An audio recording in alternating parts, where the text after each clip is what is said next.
Hi friends, good morning.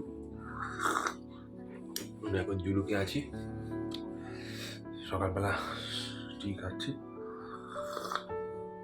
এখানে এখন 4 degree Celsius, খুব একটা বেশি সেলসিয়াস নেই, তাও অনেক ঠান্ডা আমাদের ওখানের থেকে। ভেবেছিলাম এখানে বরফ পাবো, বাট ব্যাড লাক, বরফ পাইনি। তবে একটা জিনিস ভালো, আমরা আরও উপরে উঠতে পারবো।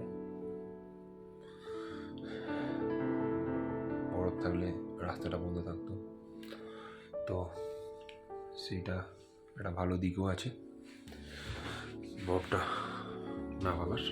আমরা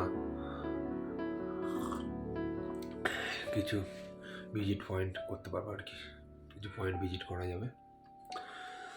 বাই, পরে দেখা হচ্ছে।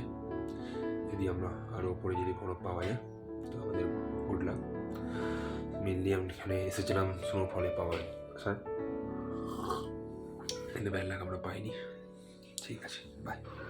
তো চলো তোমাদের সাথে শেয়ার করি আমার জুলুকের ভিডিওটা। তো জুলুকের হোটেলে যেটা ছিলাম সেটা এখানে ছিল ভীষণ ভীষণ ভীষণ ঠান্ডা ছিল।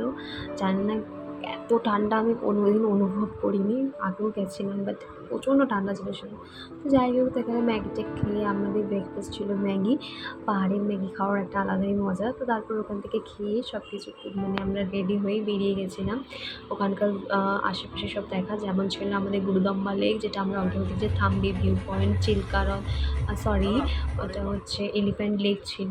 তো এই ছিল আমাদের ড্রাইভার দাদা, দেখে মনে হচ্ছে বড় কিন্তু নয়, ও আমাদের থেকে অনেক অনেক ছোটো ছিল, আমরা তো পরে বুঝতে পেরেছি। তো তারপর সমস্ত কিছু ভিজিট করে আমরা আবার ওখান থেকে বাইক নিয়ে বেরিয়ে পড়েছিলাম ঋষিখোলায়, এবং ঋষিখোলায় সেখানে আমরা একদিন থাকবো। আর ঋষিখোলায় হোমস্টেতে ছিলাম।